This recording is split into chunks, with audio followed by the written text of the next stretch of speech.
for me, and definitely better for you as the listener, that if he introduces himself. So here's David to talk about who he is, who he represents, and then we're going to start talking about the basics of visiting Central America. I'm a travel specialist for Latin America. Back in the 1980s, I used to lead tour groups across South America. I ran my own tour operating company for over 20 years, which I sold a few years ago, and I was one of the founders of the Latin American Travel Association in 1991 to promote Latin America. Then in 2008, I helped to set up and run the LATA Foundation as a charitable wing of the Latin American Travel Association to support social projects throughout Mexico, Central and South America. And so I've been brought in by Mercador Travel to help them as they expand their business beyond Central America, to help them with their South America Revealed brand. So when we're talking through this, you'll be talking about Mercador Travel and the Revealed bits as well, but they're all basically the same people? Absolutely. Mercador Travel is the parent company, the two main brands, Central America Revealed and South America Revealed. When it comes to getting to Central America from the UK, how easy is it? Are there direct flights? Well, there are no direct flights to Central America. Thompson's has got a charter flight coming up sometime in November to Costa Rica. There are direct flights to Mexico and to some of the South American countries, but for Central America, normally the scheduled airlines would go via the United States, via Atlanta, Dallas, Miami, Houston, or New York. Iberia has got flights to certain Central American countries via Madrid, or KLM via Amsterdam. Belize is a little bit harder, and to go out to Belize, you'll always have to spend a night in the United States. Quirky reasons for that. Belize City Airport doesn't have lights. So by the time you get across to Houston, say, for the onward connection, it's too late to fly onward on the same day. I never knew that. So, yeah, I've always fancied Belize, but I'm going to have to do America as well. Okay. Well, I hope that at some point the Belize government or the airport authorities will put some lights down, and then you'll be able to go all the way through in one day without having to spend the night in the United States. It's nice that there's still some quirky airports out there. Yeah, indeed. In general, are there any visas required for a UK visitor? In general terms, no. If you're going through the United States, you need to get an ESTA visa waiver, which is the electronic system for travel authorization. Passengers are usually given 90 days on entry into the countries in Central and South America. Visitors to Cuba do require a tourist card and health insurance. Talking about health insurance, are there any medical requirements? Do you need jabs or tablets or anything?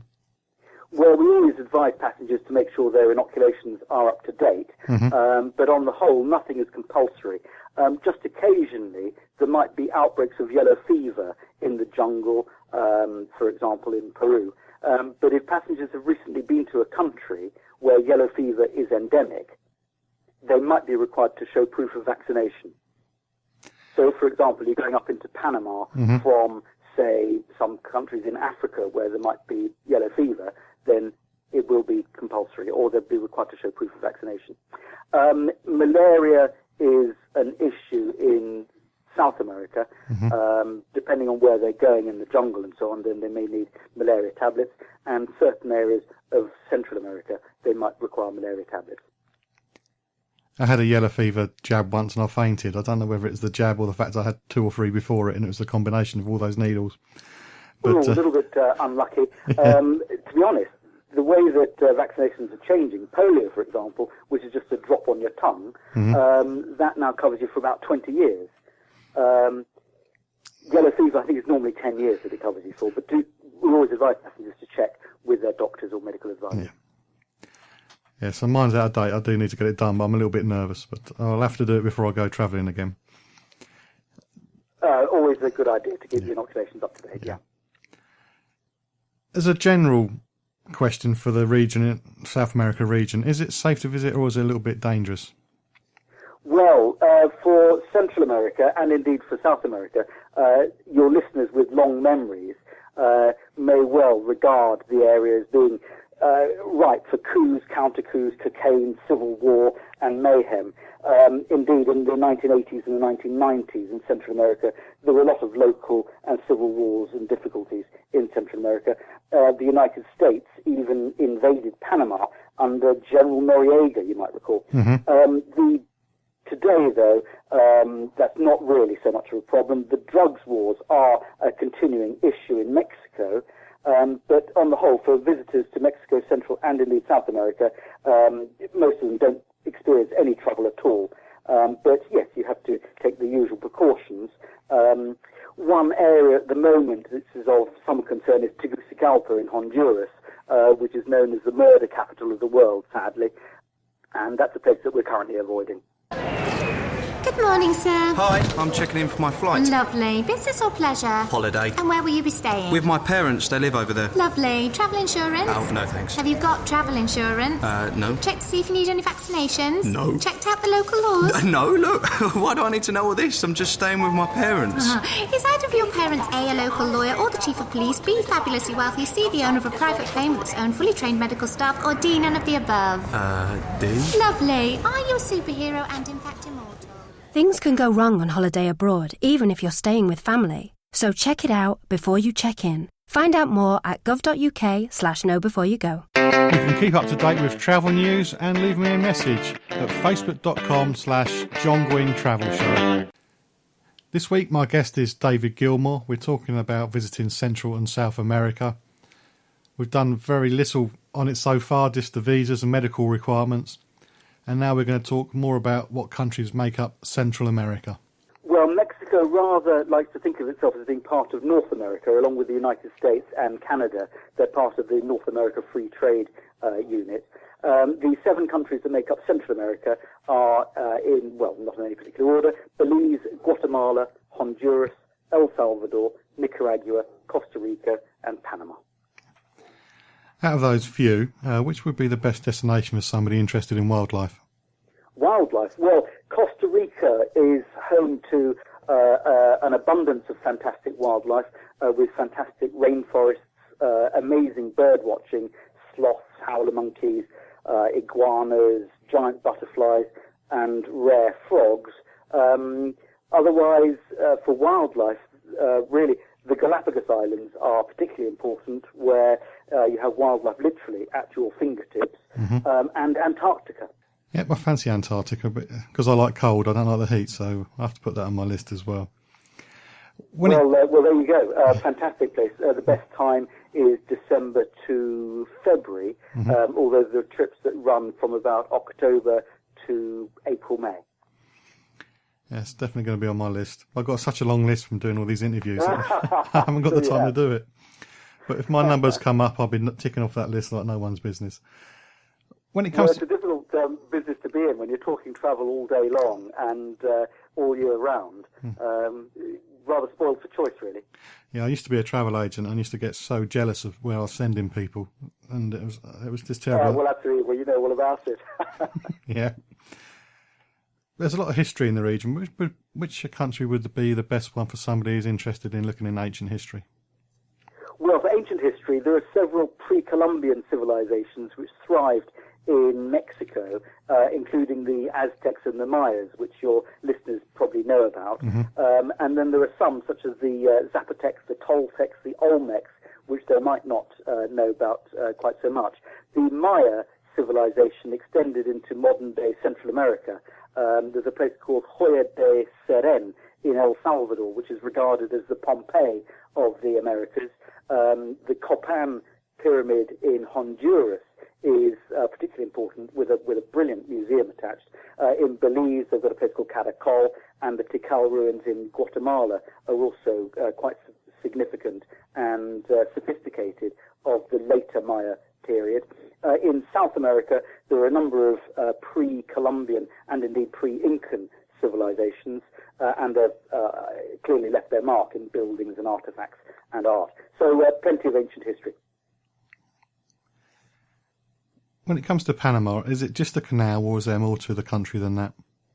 Oh, there's much more to Panama than the canal. The interior has got colonial towns and attractive mountain ranges between the Atlantic and the Pacific. There's also the Boquete coffee region. The San Blas Islands are a collection of about 350 small islands and islets off the Caribbean coast near Colón, at one end of the Panama Canal, and it's also home to the indigenous Cuna Indians.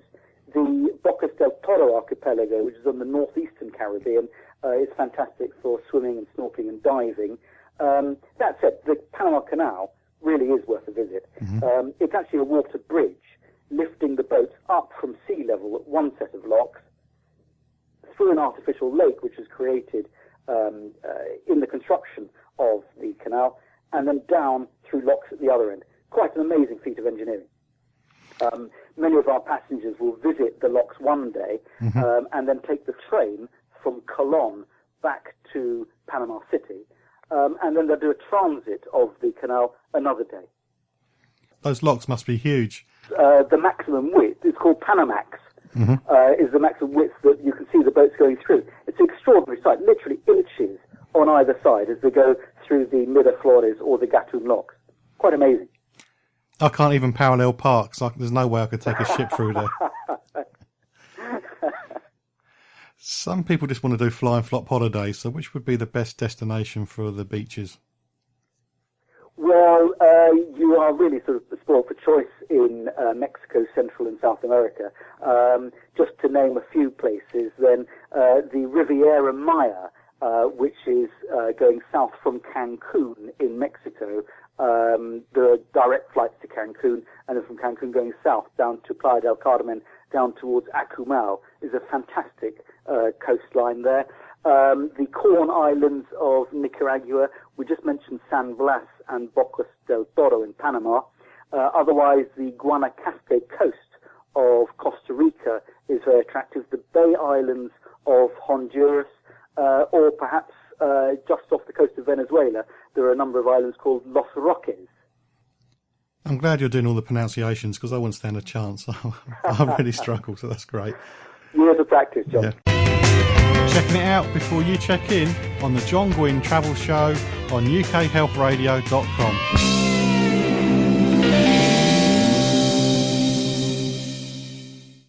If there's any particular destination, city, country, whatever, or consumer advice based on holidays that you would like to know more about, please do let me know. Facebook.com/John Guinn Travel Show, and I'll get a guest on to explain it.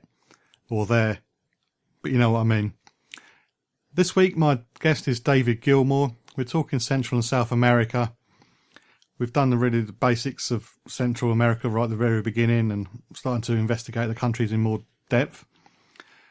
One question I had was that when you look at the map of Central America, you can see that some countries have a coast on the Pacific and the Atlantic/Caribbean side. So I wanted to know if there's much difference between the two coasts on the countries that do have two coasts in Central America. Now that's a very good question. It's rather curious, but for quirky historical reasons, there are greater Spanish colonial and indigenous Indian influences on the Pacific side, and stronger British, African and West Indian influences on the Caribbean coast. Belize, for example, is formerly known as British Honduras. The Pacific is also much drier than the Caribbean. Okay, I did not know that. I just assumed that all the weather would be coming in, it'd be wet, so it's drier.